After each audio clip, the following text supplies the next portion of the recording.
talk about what this is. It's called an epistle in my Bible, the King James translation of the New Testament that I'm reading from.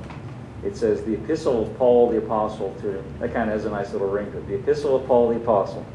I read a thing on the, you know how sometimes they send things around on the internet that, funny things, and it was a collection of things that children had said explaining, Bible questions, and one of the answers was this child had written, the question was, what are the epistles? And he said, the epistles are the wives of the apostles. No, the epistles are letters. Epistle is just an old-fashioned word for a letter.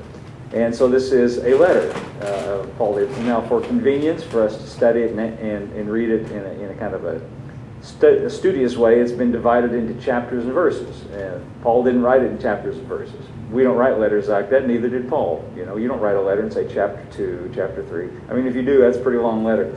And you sure don't put verse numbers down on it. And Paul didn't write it that way either. He just wrote a letter. First thing, it's interesting, and I assume everybody probably knows this, but maybe you don't, and it might be. I remember teaching a Sunday school class one time, and we were talking about this very thing, Romans. And I just mentioned in passing, assuming everybody knew, that Paul was not one of the 12 apostles, one of the 12 disciples of Jesus. And a young man, I was going to say young man then, he's not as young now today, but a guy in town here, a friend of mine, he said, I didn't know that. I'd never heard that before. But that's true. Paul was not one of the 12 disciples of Jesus. Paul was not, he didn't know Jesus at all during his lifetime. And that's an interesting thing. It gives him a different perspective on things. He was a Pharisee, which was the strictest religious sect of the Jews. And the Pharisees, as a group, rejected Jesus and did not approve of him, and resisted him, and actually conspired with his execution. And after Jesus' 3.5-year ministry, he was put to death by the Romans, and as far as everyone standing around, and Jesus' 12 disciples, his main men, as far as anyone could see, it was a big disaster. It was a bad thing. But what was not seen, what could not be seen, was what God was doing in the invisible realm, because God is invisible, and God works in an invisible way. Not only that, but we're told, reading elsewhere in the Bible, that what God accomplished through the death of Jesus was a mystery, and it was hidden. It was a secret. It was something kept secret. In fact, this very man, Paul, later on said, if the princes of this world would have known, they would not have crucified the Lord of glory. But they didn't know, and it was not known.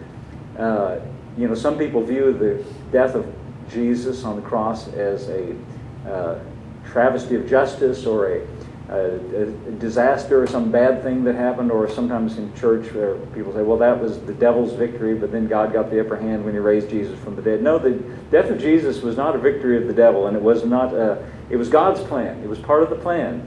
And the plan was, of course, that Jesus he had a supernatural birth, born of a virgin, not born by human means, by ordinary means, and so he had a different, could we say in our modern day scientific language, a different kind of DNA. He was not like a man like everyone else, though he had a normal body like everyone else. He was born of God. And so he was sinless and didn't do anything wrong. He was perfect. And if anyone should not have died, he was not guilty of anything. He was a perfect, sinless man, the only one there's ever been.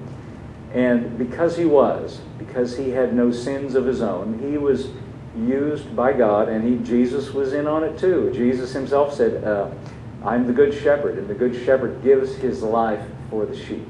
No man can take my life from me, but I freely lay it down of myself. Jesus knew what he was going to do. He told his disciples about it, as a matter of fact. He said, as they were approaching Jerusalem, he said, just in a few days, men, we're going to go up to Jerusalem, and I will be put to death, and 3 days later I'll rise from the dead. And all of his disciples, they all put their heads together and said, what was he talking about? What does he mean by that? Well, he meant just what he said, but no one understood it at the time. It was not understood. Now, Paul, the man who wrote this epistle to the Romans, as far as we know, he was never around Jesus during his earthly ministries. He never says that he was. As far as we know, he never saw him. As far as we know, he never had any contact with him whatsoever. He was, as I said, a group of those who resisted and rejected Jesus. But after the death and resurrection of Jesus, Paul the Apostle by his own testimony, had an unusual experience. In fact, we're here. I told you to turn to Romans chapter 1. Go backwards just a minute to Acts chapter 26. And I like to sometimes just read it. Acts chapter 26, Paul is telling it. Paul explains it, and you can't get a better explanation. I could tell it to you, but let's let Paul tell it. He's telling his story here. Acts chapter 26, and I'm going to begin to read. Paul is telling his story to a king called Agrippa, and he's been arrested falsely, as it turns out, but he has to defend himself. So he's telling his story about why he's preaching what he preached, and I think this is interesting perspective to keep in mind. And let's take Acts chapter 26, and let's see, verse 9. Let's start with verse 9. He's telling his story, and he says, I verily thought with myself that I ought to do many things contrary to the name of Jesus of Nazareth. In other words, he was an enemy. Which thing I also did in Jerusalem, and many of the saints, by that he means Christians, those who were believers, did I shut up in prison, having received authority from the chief priests. And when they were put to death, I gave my voice against them. What he's saying here is that I was originally an enemy of Jesus.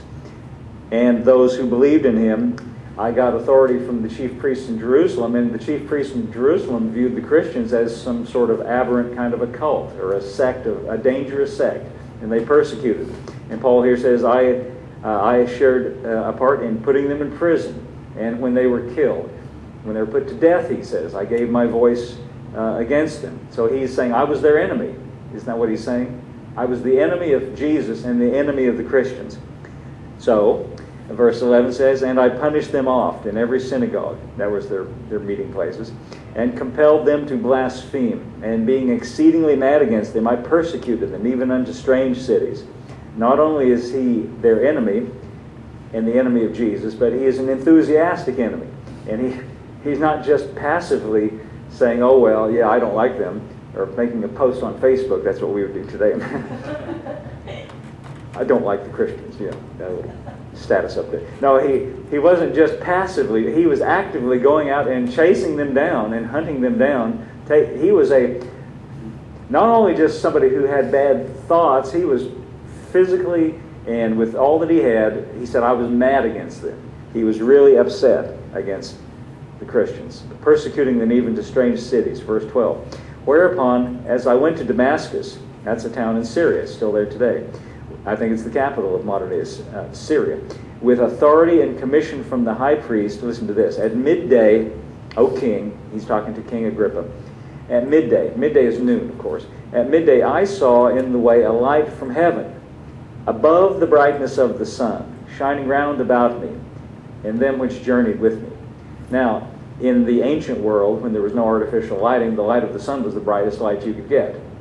Isn't that right? And he says, I saw a light that was brighter than the brightest light in the physical world. It was a supernatural thing that happened, something not ordinary. A supernatural occurrence happened to him. He says, and when we were fallen to the earth, I heard a voice speaking to me, and saying in the Hebrew tongue, Saul, Saul. Now we call him Paul because he changed his name. Originally he was called Saul. And in the Bible, names mean things.